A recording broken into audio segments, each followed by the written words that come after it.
So this video is going to be on the price floor. And a price floor is when the price can't go any lower than. And that happens, the typical example of that is the minimum wage. So let's do a market and we'll say we have the market for labor, fast food workers, for instance. Okay, so that would be the price of fast food workers, which would be a wage rate. And then the amount or the quantity demanded and supplied of these workers. Fast food. So FFW would be fast food workers. So obviously there's a demand for fast food workers, there's a supply of fast food workers. And right now, we'll say that the equilibrium price or the wage rate will be $9. And then the government steps in and says, we need to do something about this because that's not a living wage. There's not enough income there for somebody to support a family making $9 an hour. So they come in and they go, all right, let's bump up this minimum wage. And they decide, well, it has to have any effect at all, it has to be above the market wage. So let's just say they bump it up to $15 per hour, which has been proposed in a lot of cities, and they're working toward that in a lot of cities. So that would now be the minimum amount.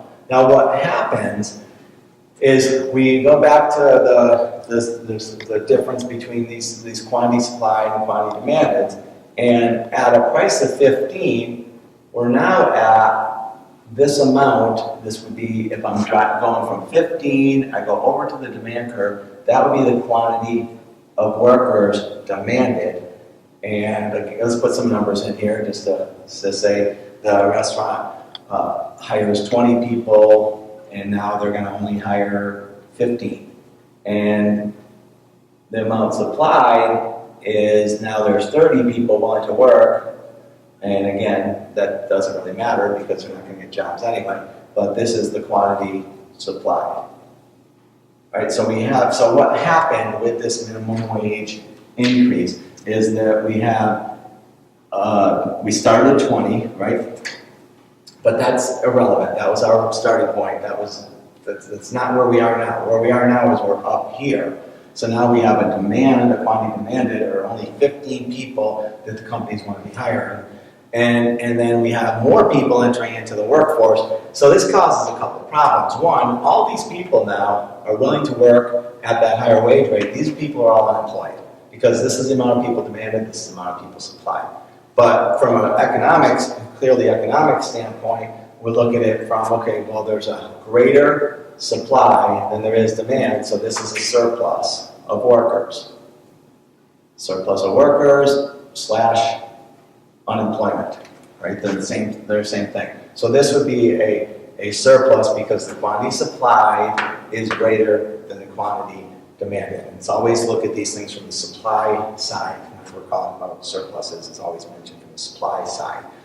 So in this problem, in this case, there's a problem. There's the minimum wage causes a higher unemployment rate. It causes a surplus of workers.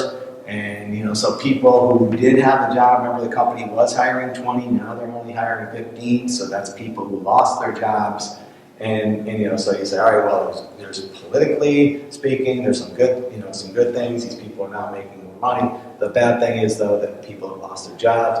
The company just goes, I'm not willing to hire as many, I don't demand as many workers because, we can put in a kiosk and we can find a way around hiring these people because they're getting to the point where it might even be more cost efficient to just have a machine doing this. And so it goes through those are all what we call normative discussions where you can have your own opinion on whether this is the right thing to do or wrong thing to do. But from an economic standpoint, we know that this causes a surplus and that it will cause unemployment.